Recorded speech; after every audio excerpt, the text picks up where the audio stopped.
नुकताच उन्हाळा सुरू झालाय. कधी एकदा घरी जातोय आणि एसीच्या समोर बसतोय असं वाटतं ना. पण हा एसी नक्की वापरायचा कसा? एसी चालवण्याची योग्य पद्धत कोणती? चला बघूया.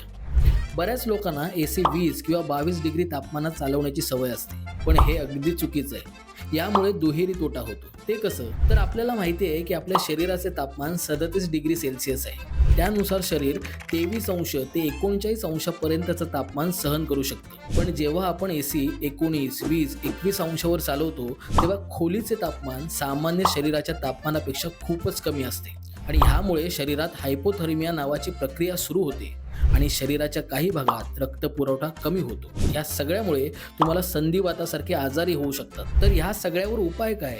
एसी चालवण्याचा उत्तम मार्ग कोणता? त्यावरचा मार्ग असा की तुम्ही एसी चालवताना तापमान 26 अंश किंवा त्याहून अधिक अंशावर सेट करा. एसी 26 अंशावर चालवणे किंवा फॅन कमी करणे हे शरीरासाठी केव्हाही चांगलं. ह्यासाठी वीज सुद्धा कमी खर्च होईल आणि तुमच्या शरीराचे तापमान देखील योग्य राहील आणि तुमच्या आरोग्यावरही परिणाम होणार नाही. आणि 26 डिग्रीपेक्षा कमी अंशावर एसी चालवू नका. आपले शरीर आणि वातावरण निरोगी ठेवा. माहिती आवडली असेल तर संवाद सेतूला नक्की फॉलो करा.